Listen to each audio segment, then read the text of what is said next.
લખતર નીલકંઠ મહાદેવ મંદિરની ઉમદા કામગીરી. હાલમાં પડી રહેલ ગરમીમાં લોકોને રાહત મળે તે માટે નિઃશુલ્ક છાશ વિતરણ શરૂ કરાયું.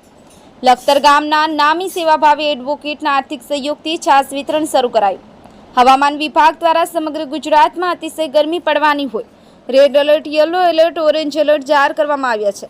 સાથે છેલ્લા ઘણા દિવસથી અતિશય ગરમી પડી રહી છે. અતિશય ગરમીમાં સુરેન્દ્રનગર જિલ્લો ટોપ 5 જિલ્લામાં સમાવેશ થાય છે. ત્યારે લખતર ગામના આમ નાગરિકોને ગરમીમાં રાહત મળે તે માટે થઈ લખતર ગામના પૌરાણિક નીલકંઠ મહાદેવ મંદિરમાં લખતર ગામના કેસરિયા ગામના વતની અને લખતર ગામની દરેક સેવાકીય પ્રવૃત્તિઓમાં અગ્રેસર રહેતા એડવોકેટ હિતેન્દ્રસિંહ ઝાલાના સહયોગથી સંયુક્ત નૈતિક માનવ અધિકાર સમિતિ, Lakhtar news update news channel, national press એસોસિએશનના લખતર ગ્રુપ દ્વારા 10 દિવસ સુધી નિઃશુલ્ક છાશનું વિતરણ કરવાનું આયોજન કરવામાં આવ્યું છે. આગામી તારીખ 2/6/2024 સુધી છાશનું વિતરણ કરવાનું હોય. મોટી સંખ્યામાં લખતર ગામના શ્રદ્ધાળુઓ ભક્તજન લખતર નીલકંઠ મહાદેવ મંદિરમાં ભગવાન શિવની પ્રસાદી રૂપ છાશ લઈ ધન્યતા અનુભવી રહ્યા છે. Bureau report SD news Gujarati, Lakhtar.